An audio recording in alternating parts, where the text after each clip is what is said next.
Hello hi, welcome to my channel. ಎಲ್ಲರೂ ಹೇಗಿದ್ದೀರಾ? ನಾನು ನನ್ನ ಮಗಳು ಕೂಡ ಚೆನ್ನಾಗಿದ್ದೀವಿ. ಇದು 5ನೇ ದಿನದ್ದು ಪೂಜೆ, ಇದು ನವರಾತ್ರಿದು. ನವರಾತ್ರಿಯ 5ನೇ ದಿನವಾದ ಇಂದು ಸ್ಕಂದಮಾತಾ ದೇವಿಯ ಆರಾಧನೆ. ಸ್ಕಂದಮಾತಾ ಎಂದರೆ ಸ್ಕಂದ, ಕಾರ್ತಿಕೇಯನ ತಾಯಿ. ಈ ರೂಪದಲ್ಲಿ ದೇವಿಯು ಮಾತೃತ್ವ, ಪ್ರೀತಿ ಮತ್ತು ರಕ್ಷಣೆಯ ಶಕ್ತಿಯನ್ನು ಪ್ರತಿನಿಧಿಸುತ್ತಾಳೆ. ಸ್ಕಂದಮಾತಾ ನಮಗೆ ನಿಸ್ವಾರ್ಥ ಪ್ರೀತಿ, ರಕ್ಷಣೆ ಮತ್ತು ಪೋಷಣೆಯ ಮಹತ್ವವನ್ನು ಕಲಿಸುತ್ತಾಳೆ. ಅವಳನ್ನು ಧ್ಯಾನಿಸುವುದರಿಂದ ನಾವು ನಮ್ಮ ಜೀವನದಲ್ಲಿ ಪ್ರೀತಿ ಮತ್ತು ಕರುಣೆಯನ್ನು ಹೆಚ್ಚಿಸಬಹುದು.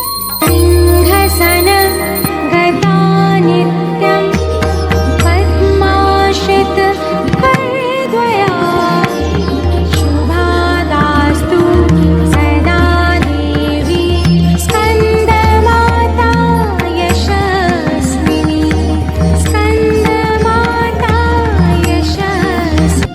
ನಂಬಿರುವ ಭಕ್ತರ ರಕ್ಷೆಗಾಗಿ, ನಮ್ಮ ದೇಹ ದುಷ್ಟರ ಶಿಕ್ಷೆಗಾಗಿ, ನಿಂದಿಗಳು ನೋಡಲ್ಲಿ ಶೂಲಪಾಣಿಯಾಗಿ, ಕರುನಾಡ ಮಕ್ಕಳ ಹಿರಿದೈವವಾಗಿ, ನೋಡು ನೋಡು ಕಣ್ಣಾರ ನಿಂತಿಗಳು, ನಗು ನಗುತ್ತಾ ಚಾಮುಂಡಿ ನಿಂತಿಗಳು. ಮಮತೆಯೇ ಅವಳಿಗೆ ಸಿರಿತನ, ಕರುಣೆಯೇ ಕರುಳಿನ ಗೆಳೆತನ, ದೇವರಿಗೂ ಅವಳೆ ತಾನೆ ದೇವರು, ಅವಳ ಸರಿ ಸಮ ಯಾರು ಕಾಣರು, ಅವಳ ಪ್ರೀತಿಯಲ್ಲಿ ಜಗವೇ ಬೆಳಗುವುದು, ಅಮ್ಮ ನಿನಗೂ ಮೊದಲು ಜಗದಲ್ಲಿ ಯಾರಮ್ಮ. ಈಗ ನಾವೊಂದು ದೇವಸ್ಥಾನಕ್ಕೆ ಹೋಗೋಣ ಅನ್ಕೊಂಡಿದೀವಿ, ಹೋಗೋಣ ಬನ್ನಿ. नवरात्रि का 5वां दिन देवी स्कंद माता को समर्पित है। ये भगवान कार्तिकेय की माता है और इनके गोद में भगवान स्कंद बैठे रहते हैं, जो ज्ञान और शक्ति का प्रतीक है। ಹತ್ತಲಿಕ್ಕೆ ಬಿಡರು, ಅಯ್ಯೋ ತಾವು ಕೂಡ ಹತ್ತರು, ಮಾನಕ್ಕೆ ಅಂಜೋದಿಲ್ಲ ಸ್ವಾಮಿ, ತಾವು ಕೂತಿಂದ ಮನೆಗೆ ಅನ್ನ ಹಾಕುವಂತ ಜನರು, ಸರಿಯಾದ ದಾರಿಲಿ ಯಾರು ಹೋಗಲ್ಲ, ನೀ ಹೋದ್ರು ಅಡ್ಪಾಯಿ ಹಾಕ್ತೆ ಬಿಡಲ್ಲ, ಯಾರೇ ಕೂಗಾಡಲಿ. ಅಷ್ಟು ದಿನದಿಂದನೂ ಎಲ್ಲೂ ಹೋಗಕ್ಕಾಗಿರಲಿಲ್ಲ, ಅದಕ್ಕೆ ಇವತ್ತು ಒಂದು ದೇವಸ್ಥಾನಕ್ಕೆ ಹೋಗೋಣ ಅಂತ ಅನ್ಕೊಂಡು ಬೆಳಗ್ಗೆನೆ ರೆಡಿ ಆದೆ. ಬೇಗನೆ ಪೂಜೆ ಕೂಡ ಆಯ್ತು. ನನ್ನ ಮಗಳಿಗೆ ಬೆಳಗ್ಗೆನೆ ಟಿಫನ್ಗೆ ಅವಲಕ್ಕಿ ಉಪ್ಪಿಟ್ಟು ಮಾಡಿಕೊಟ್ಟಿದ್ದೆ, ಅವಳು ತಿಂದು ಅಮ್ಮಗೂ ಫೋನ್ ಮಾಡಿದ್ದೆ, ಅಮ್ಮ ರೆಡಿಯಾಗು ಹೋಗೋಣ ಅಂತ ಹೇಳಿದ್ದೆ. ನಮ್ಮ ತಾಯಿಯವರು ಉಪವಾಸ ಇದ್ದಾರೆ, ಅವರು 9 ದಿನಗಂಟನೂ ಉಪವಾಸ ಮಾಡ್ತೀನಿ ಅಂತಾನು ಪ್ರತಿ ವರ್ಷನೂ ಮಾಡ್ತಾರೆ. ಈ ವರ್ಷ ಅವರು ಮಾಡ್ತಾ ಇದ್ದಾರೆ, ನಾವು ಅವ್ರ ಜೊತೆ ಸೇರ್ಕೊಂಡು ಎಲ್ಲ ಮಾಡ್ತಾ ಇದ್ದೀವಿ. ಇವಾಗ ದೇವಸ್ಥಾನಕ್ಕೆ ನಮ್ಮನೆ ಹೋಗ್ತಾ ಇದೀವಿ. ಇದು ನಮ್ಮನೆ ರೋಡ್, ಇದು ಆಕ್ಚುಲಿ. ಅಲ್ಲಿ ನೋಡಿ ಗೋಲ್ಡ್ ವಿಲ್ಲರ್ ಡಾಗ್ ಅನ್ಸುತ್ತೆ, ಅದು ಏನ್ ಕ್ಯೂಟ್ ಆಗಿತ್ತು ಗೊತ್ತಾ, ತುಂಬಾನೇ ಚೆನ್ನಾಗಿತ್ತು ಮಾತ್ರ ಅದು. ಇದು ನಮ್ಮಮ್ಮ ಮನೆ ಬಂತು, ನಮ್ಮಮ್ಮನೂ ರೆಡಿಯಾಗಿದ್ದಾರಂತೆ, ಇನ್ನು ಆಟೋ ಬುಕ್ ಮಾಡ್ಕೊಂಡು ಹೋಗೋದಷ್ಟೇನೆ. ಅದು ನೋಡಿ ಎಷ್ಟು ಚೆನ್ನಾಗಿದೆ ಅಲ್ಲ ಅದು. ನಮ್ಮ ಅಮ್ಮನ ಮನೆ ರೋಡಿಗೆ ಬಂದ್ರೆ ಎಲ್ಲೋ ಬಂದಾಗ ಅನ್ಸ್ಬಿಡುತ್ತೆ ನಮಗಂತೂ.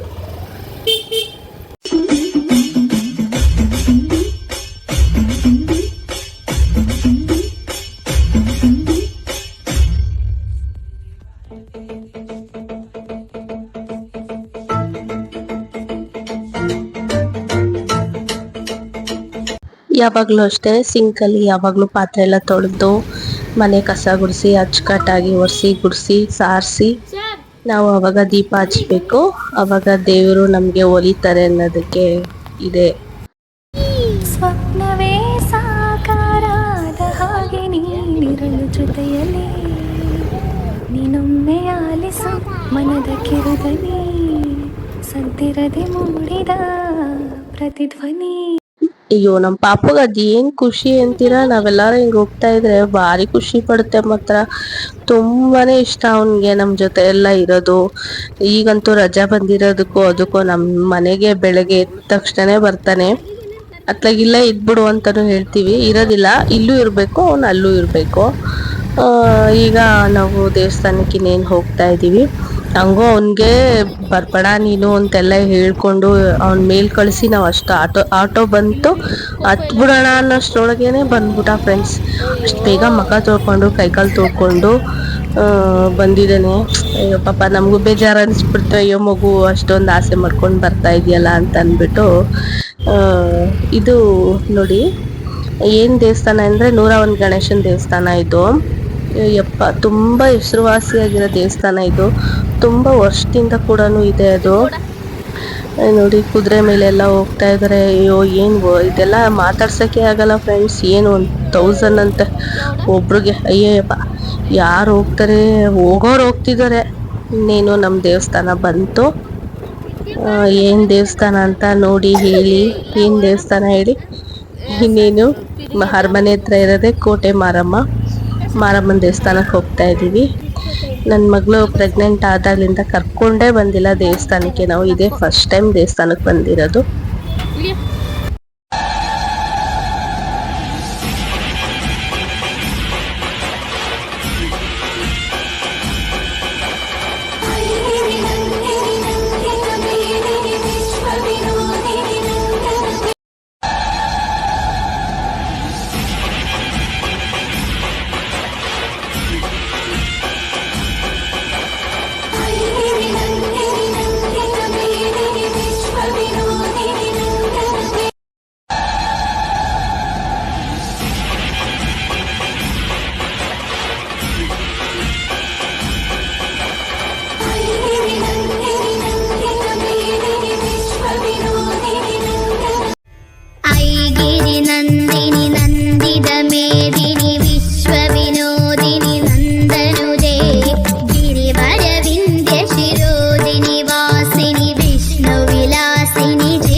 ನೀವು ಅನ್ಕೊಂಡಿದ್ದಾಗ್ಲಿ ಅಂತ ಬೇಡ್ಕೊಳಕ್ ಬಂದೆ. ವರ ಸಿಕ್ತಾ? ಇಲ್ಲ, ದೇವಿನ್ ಕೇಳ್ಬೇಕು. ಇಷ್ಟಾರ್ಥ ಪ್ರಾಪ್ತಿರಸ್ತು. ನಾವು ದೇವಸ್ಥಾನಕ್ಕೆ ಎಂಟ್ರಿ ಆಗ್ತಾ ಇರಂಗೇನೆ ಅಲ್ಲಿರೋರು ಕ್ಯಾಮ್ರಾ ಆಫ್ ಮಾಡಿ ಅಂತ ಅಂದ್ಬಿಟ್ರು. ಅದಕ್ಕೆ ನಾವು ಕ್ಯಾಮ್ರಾ ಕೂಡ ಆಫ್ ಮಾಡಿಬಿಟ್ಟು ಈ ಅಷ್ಟಲ್ಲಿ ಪೂಜೆ ಎಲ್ಲ ಮುಗಿಸ್ಕೊಂಡು ಈಚೆ ಬಂದು. ಬ್ಯಾಗ್ ಕಲೆಕ್ಷನ್ ತುಂಬಾ ಚೆನ್ನಾಗಿದೆ ಫ್ರೆಂಡ್ಸ್, ಏನೇ ತಗೊಳ್ಳಿ 200 300 ಅಂತಿದ್ರು. ಅಯ್ಯಪ್ಪ ಏನಕ್ಕೆ ಈಗ ಸದ್ಯಕ್ಕೆ ಏನು ಅವಶ್ಯಕತೆ ಇಲ್ಲ ಅಂತ ಅನ್ಕೊಂಡು ಬರ್ತಾ ಇದೀವಿ. ದೇವಸ್ಥಾನದಿಂದ ಪೂಜೆ ಮುಗಿಸ್ಕೊಂಡು ಸ್ಟ್ರೈಟ್ ಅರಮನೆ ಹತ್ರ ಹೋಗ್ತಾ ಇದೀವಿ. ಇಲ್ಲಿ ಫುಲ್ ಪೊಲೀಸ್ ಇದ್ದಾರೆ ಪಾಪ. ಆಟೋದವ್ರಿಗೆ ಇಲ್ಲಿ ಸ್ಟಾಪ್ ಕೊಡ್ತಾ ಇಲ್ಲ, ನಿಲ್ಸಕ್ಕೂ ಇದ್ ಮಾಡ್ತಾ ಇಲ್ಲ. ನಮ್ ಪಾಪುದಂತೂ ಉದ್ದಕ್ಕೂ ಅದ್ ಕೊಡ್ಸಿ ಇದ್ ಕೊಡ್ಸಿ ಏನ್ ತಗೊಂಡ್ರು 300 200 ಅಂತಾರೆ ಫ್ರೆಂಡ್ಸ್. 1 to 2 ಹೇಳ್ತಾರೆ. ಏನ್ ಕೊಡ್ಸೋಣ ಇವನ್ಗೆ, ಏನ್ ಕೊಡ್ಸಿದ್ರು ಒಂದ್ ಗಳಕ್ ಖಾಲಿ ಮಾಡ್ತಾನೆ, ಮುರ್ದಾಕ್ತಾನೆ. ಅಯ್ಯಪ್ಪ ಮಕ್ಳನ್ನಂತೂ ಈ ಸೀಸನ್ ಅಲ್ಲಿ ಹೊರಗಡೆ ಕರ್ಕೊಂಡೇ ಹೋಗ್ಬಾರ್ದು ಅಂತ ನಮ್ಗೆ ಈಗ ಅರ್ಥ ಆಗ್ತಾ ಇದೆ. ಅಯ್ಯೋ ರಾಮ, ತುಂಬಾ ಹೊಟ್ಟೆ ಉರ್ಸ್ಬಿಟ ಮಾತ್ರ ಏನೇನೋ ತಗೋಬೇಕು ಅನ್ಸುತ್ತೆ, ಆದ್ರೆ ಏನ್ ತಗೊಳಕ್ಕೂ ಆ ರೇಟ್ಗಳು ಕೇಳ್ತಾ ಇದ್ರೆ ಏನು ತಗೊಳೋದ್ ಬೇಡ ಅನ್ಸುತ್ತೆ. ಇದು ಸರಗಳೆಲ್ಲ ಎಷ್ಟು ಚೆನ್ನಾಗಿತ್ತು ಅಂದ್ರೆ ನಿಮ್ಗೆ ಅಷ್ಟು ಚೆನ್ನಾಗಿ ಇಲ್ಲಿ ವಿಡಿಯೋದಲ್ಲಿ ಅಷ್ಟು ಚೆನ್ನಾಗಿ ಕಾಣಿಸ್ತಾ ಇಲ್ಲ, ರಿಯಲ್ ಆಗಂತೂ ತುಂಬಾನೇ ಚೆನ್ನಾಗಿ ಕಾಣಿಸ್ತಾ ಇತ್ತು. ಏನಾರ ಒಂದು ಹಣ್ಣಾರು ಫ್ರೂಟ್ಸ್ ಆರು ತಗೊಂಡ್ ತಿನ್ನೋಣ ಅಂದ್ರೆ ಅದು ಒಂದ್ ಕಪ್ಪು ಮಾಮೂಲಿ ಟೈಮಲ್ಲಿ 25 30 ಈಗ ಅದೇ 60 ರೂಪಾಯಿ ಹೇಳ್ತಾರೆ ಫ್ರೆಂಡ್ಸ್. ಇದೇನಾಗದೇ ಇಲ್ಲ, ಅದೊಂದು ದಾರ ಸುತ್ತಬಿಟ್ಟು ಹಿಂಗ್ ಕೆಳಗ್ ಬಿಡೋದಂತೆ, ಅದಕ್ಕೆ 300 ರೂಪಾಯಿ ಹೇಳ್ತಾ ಇದ್ದಾರೆ ಇವರು. ಅಯ್ಯೋ ಅವನ್ ಅದೇ ಬೇಕು ಅಂತಿದ್ದಾನೆ. ನಾನು ಅದ್ ಬೇಡ, ಬೇರೆ ಏನಾರ ತಗೋ. ನಮ್ಮಮ್ಮ ಇದನ್ ತಗೋಪ್ಪ ಅಂದ್ರು, ಅದೇ 150 ರೂಪಾಯಿ ಅಂತೆ. ಇದನ್ ತಗೋ ಅಂತ ಹೇಳ್ತಿದ್ದಾರೆ. ಅದೇ ಬಲೂನ್ ತರ ಬರುತ್ತೆ ನೋಡಿ, ಅದು ಕೂಡ ಬೇಡ ಅವನಿಗೆ, ಅದು ಹಳೆ ಫ್ಯಾಷನ್ ಅಂತೆ. ಕೊನೆಗೆ ಏನೋ ಒಂದು ತೋರಿಸಿ ನಾನು ಅವನಿಗೆ ಸಮಾಧಾನ ಮಾಡಿಸ್ದೆ. ಈಗ ತಕೊಟ್ಟಿರೋದು ಅವ್ನಿಗೆ ಇಷ್ಟನೇ ಇಲ್ಲ. ಆಮೇಲೆ ಚೈನ್ ಮಾಡಿಸ್ದೆ ನಾನು. ಇದು ಲೈಟಿಂಗ್ಸ್ ಅಂದ್ರೆ ಇದನ್ನ ನೋಡ್ಕೊಂಡು ಬೇರೆ ಏನು ನೋಡೋದಿಲ್ಲ ಅನ್ನೋದು ನಮ್ಮ ಇಂಟೆನ್ಷನ್. ಅದಕ್ಕೋಸ್ಕರ ಇದು ತಕೊಟ್ಬಿಟ್ಟು, ಯಾಕೆಂದ್ರೆ ಈ ಲೈಟ್ ಎಲ್ಲಿ ಹೋಗ್ತಾ ಇರುತ್ತೆ ಅಂತ ಅದನ್ನೇ ನೋಡ್ತಿರ್ತಾನೆ, ಅಕ್ಕಪಕ್ಕದಲ್ಲಿ ಏನ್ ಆಟ ಸಾಮಾನುಗಳಿದೆ ಅದನ್ನ ನೋಡೋದಿಲ್ಲ ಅವನು ಅಂತ ಅನ್ಬಿಟ್ಟು ಈ ತರ ಪ್ಲಾನ್ ಮಾಡಿ ಈ ತರ ತಕ್ಕೊಟ್ಟೆ. ಈಗ ಒಳಗಡೆ ಹೋಗ್ತಾ ಇದೀವಿ, ಸುಮ್ನೆ ಒಂದ್ ರೌಂಡ್ ಹೋಗ್ಬಿಟ್ಟು ಬರೋಣ ಅಂತ ಹೊರಟು. ಯಾಕಾದ್ರೂ ಬಂದು ಅನ್ನಂಗ ಆಗೋಯ್ತು ನಮ್ಗಂತೂ. ಆ ಜನ, ಅಯ್ಯೋ ರಾಮ, ರಶ್ ಅಂದ್ರೆ ರಶ್ಶು, ತುಂಬಾನೇ ರಶ್ಶು ಫ್ರೆಂಡ್ಸ್. ನಮ್ಮ ಅಮ್ಮ ಅಂತೂ ಅವನ್ಗೆ ಎಷ್ಟು ಕೇರ್ ಮಾಡ್ತಾರೆ ಅಂದ್ರೆ ಅಷ್ಟು ಕೇರ್ ಮಾಡ್ತಾರೆ. ಒಂದು ಚೂರು ಕೈಯೇ ಬಿಡಲ್ಲ ಫ್ರೆಂಡ್ಸ್. ಯಾವಾಗ್ಲೂ ಒಂದ್ ಕೈ ಹಿಡ್ಕೊಂಡು ಅದು ಹೋಗ್ಬಾರ್ದು ಪಪ್ಪು, ಇದ್ ಮುಟ್ಬಾರ್ದು ಪಪ್ಪು, ಹೀಗೆ ಹೇಳ್ಕೊಂಡು ಎಷ್ಟು ಚೆನ್ನಾಗಿ ಅವನ್ಗೆ ಮೇಂಟೈನ್ ಮಾಡ್ತಾರೆ ಅಂದ್ರೆ ಅಯ್ಯಪ್ಪ, ಅವ್ರಾಗಿದ್ದಕ್ಕೆ ಅವ್ನ್ ನೋಡ್ಕೊತಾರೆ ಅಂತ ಹೇಳ್ಕೋಬೇಕು ಅಷ್ಟೇನೆ. ನೀ ತಾನೇ ನನಗೆ ದೃಷ್ಟಿ ತೆಗೆದವಳು, ನೀ ತಾನೇ ನನ್ನ ರಾಜ ಅಂದೋಳು, ನೀ ತಾನೇ ನನ್ನ ಮೊದಲು ಯೋಗ್ಯ ಅಂದೋಳು. ಸಾಕಮ್ಮ, ಓ ಸಾಕಮ್ಮ, ಸಾಕಮ್ಮ, ಓ ಸಾಕಮ್ಮ.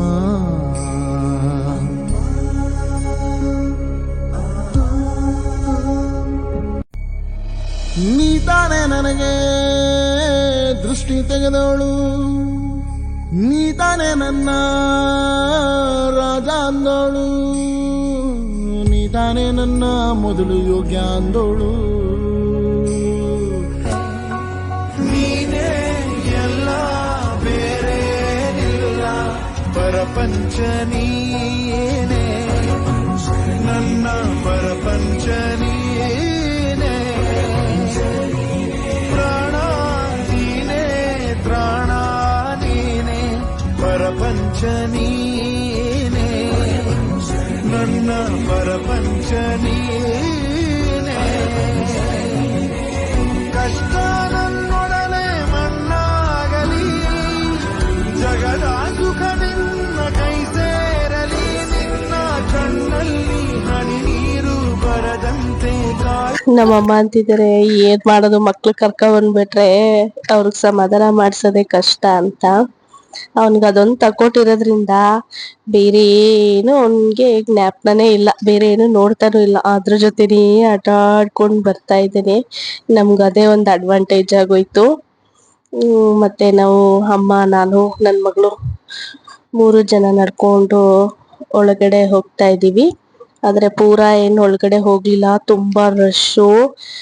ಯಪ್ಪ, ತುಂಬಾನೇ ಅಂದ್ರೆ ತುಂಬಾನೇ ರಶ್. ಏನ್ ಮೈಸೂರಲ್ಲಿ ಇರೋ ಜನ ಎಲ್ಲ, ನಮ್ಮ ಕಡೆ ಇರೋ ಜನ ಎಲ್ಲ ಇಲ್ಲೇ ಇದಾರೆ ಏನೋ ಅನ್ಸ್ಬಿಟ್ಟು, ಎಲ್ಲೋ ಅರಮನೆ ಹತ್ರನೇ ಬಂದ್ಬಿಟ್ಟಿದ್ದಾರೆ ಅಂತ ಅನಿಸ್ತಾ ಇತ್ತು. ಸರಿ, ಹಿಂಗೆ ಹೊರಡೋಣ ಅಂತ ಈ ಕಡೆ ಕ್ರಾಸ್ ಆಗ್ತಾ ಇದೀವಿ. ಒಂದ್ ರೌಂಡ್ ಬಂದು ಅಷ್ಟೇನೆ.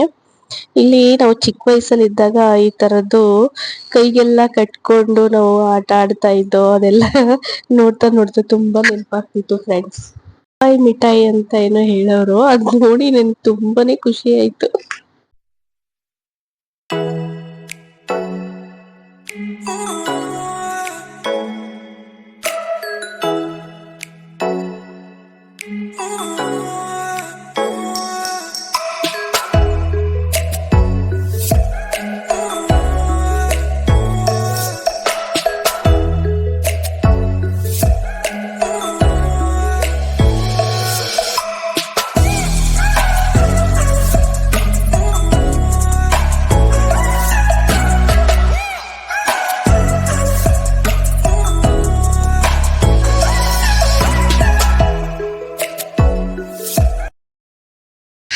ಅಲ್ಲಿಂದ ಈಚೆ ಬರ್ತಾರಂಗೆ ಅಲ್ಲಿ ಪೊಲೀಸರು ಯಾರಿಗೋ ಬೈತಾ ಇದ್ರು. ಆದ್ರೆ ನನ್ಗೆ ಅದು ಅಬ್ಸರ್ವ್ ಮಾಡಿಲ್ಲ ನಾನು. ನನ್ನ ಪಾಡ್ ನಾನು ಬರ್ತಾ ಇದ್ದೀನಿ. ಅಲ್ಲಿ ಅದು ಸ್ವಲ್ಪ ಜಾರ ತರ ಇತ್ತು. ಇಲ್ಲೆಲ್ಲ ಪಾಪ ಫುಟ್ಪಾತ್ ಅಲ್ಲಿ ಅವ್ರೇನೋ ಅಂಗಡಿಗಳೆಲ್ಲ ಹಾಕೊಂಡ್ಬಿಟ್ಟಿದ್ದಾರೆ. ಅದಕ್ಕೆ ಬೈತಾ ಇದ್ದಾರೆ. ಅಯ್ಯಮ್ಮ ನೋಡಿ ಹೆಂಗ್ ಬರ್ತಾ ಇದ್ದಾಳೆ, ಅವ್ರೇನೋ ಪರವಾಗಿಲ್ಲ, ಏಜ್ ಆಗಿರೋರು ಬಂದ್ರೆ ಹೆಂಗೆ ಅಂತ ಏನೋ ಹೇಳ್ತಿದ್ದಾರೆ. ನನ್ನ ಮಗಳು ಅಷ್ಟು ದೂರ ಬಂದ್ಮೇಲೆ ಮಮ್ಮಿ ಅದು ನಿನಗೆ ಹೇಳಿದ್ದು ಅಂತಂದು. ನನ್ಗೆ ಅಲ್ಲಿವರೆಗೂ ನನಗೆ ಹೇಳಿದ್ದಾರೆ ಅಂತಾನೆ ಗೊತ್ತಾಗಿಲ್ಲ. ಅವರೆಲ್ಲ ಕೂಡ ನನ್ನ ಮುಖನೇ ನೋಡ್ತಾ ಇದ್ರು. ಒಂಥರ ಶೇಮು ಆಗುತ್ತೆ ನನಗೆ ಅನ್ಸ್ಬಿಡ್ತು. ಒಂಥರ ಏನೋ ಒಂಥರ ನಾಚಿಕೆ ಥರ ಆಗೋಯ್ತು ನನಗೇನ. ಆಮೇಲೆ ಸರಿ ಅಲ್ಲಿಂದ ಬರ್ತಾರಂಗೆ ಅಮ್ಮ ಏನೋ ಫ್ಲವರ್ ಕೇಳಿದ್ರು, ಅವ್ರೇನೋ ಕಮ್ಮಿ ಕೊಡಲ್ಲ ಅಂತ ಏನೋ ಜಾಸ್ತಿ ಹೇಳಿದ್ರಂತೆ. ನೋಡಿ ಇದು ಚಿಕ್ಕ ವಯಸ್ಸಲ್ಲಿ ಅವ್ರಿಗೆ ನನ್ನ ಕರೆದ್ಬಿಟ್ಟು ಮಾತಾಡಿಸ್ತಾ ಇದ್ದೆ ಅವರಿಗೆ. ಬರೀ ವಿಡಿಯೋ ಹೊಡ್ಕೊಳಕ್ಕೆ ಇದು ಮಾಡಿದ್ರಾ, ಏನಾರ ತಗೋಬೇಕಲ್ವಾ ಅಂತ ಅಂತಿದ್ರು. ಅಯ್ಯೋ ಈಗ ಯಾರು ಆ ಥರ ಎಲ್ಲ ಇಷ್ಟಪಟ್ಟು ತಿಂತಾರೆ, ನಾವೇನೋ ಗೊತ್ತಾಗ್ತಿರ್ಲಿಲ್ಲ ಅವಾಗೆಲ್ಲ ಆ ಥರ ತಿಂತಿದ್ದೋ. ಈಗಿನ ಜನ್ರೇಷನ್ ಮಕ್ಳಿಗೆ ಬರೀ ಪಿಜ್ಜಾ ಬರ್ಗರ್ ಈ ಥರದ್ದೇ ಇಷ್ಟಪಟ್ಟು ತಿಂತಾರೆ. ನನ್ನ ಮಗಳು ಚುರುಮುರಿ ಎಷ್ಟಿರ್ಬೋದು ಹೇಳಿ, 80 ರೂಪಾಯಿ ಅಂತೆ ಫ್ರೆಂಡ್ಸ್ ಚುರುಮುರಿ. ಯಪ್ಪ ಏನು ಕೊಡ್ಸೋದು ಅವರಿಗೆ. ಬೇಡ ನಡಿ ಅಂದ್ಬಿಟ್ಟು ಕರ್ಕೊಂಡು ಬಂದೆ. ಆಮೇಲೆ ಅಲ್ಲಿ ನನ್ನ ಮಗಳು ಜ್ಯೂಸ್ ತಗೊಂಡು ಕುಡಿತಾ ಇದ್ದಾಳೆ. ಪಾಪ ಅವಳಿಗೆ ಸುಸ್ತೇ ಆಗೋಯ್ತಂತೆ. ಇನ್ನು ಮತ್ತೆ ನಾನು ನೈಟ್ ಬಂದೆ, ನನ್ನ ಮಗಳಿಗೆ ನಾನು ಮೊಸಪ್ಪು ಸಾರು ಮಾಡಿ ಅನ್ನ ಮಾಡಿ ಊಟಕ್ಕೆ ಹಾಕ್ಕೊಟ್ಟೆ. ಇನ್ನು ನೆಕ್ಸ್ಟ್ ನನ್ನ ಫಲಹಾರ ತಗೊಂಡೆ. ಈ ವಿಡಿಯೋ ಇಷ್ಟೇ friends. Thank you for watching. Bye, good night, sweet dreams. ಮತ್ತೆ ನಾಳೆ ಸಿಗ್ತೀನಿ. ಬಾಯ್.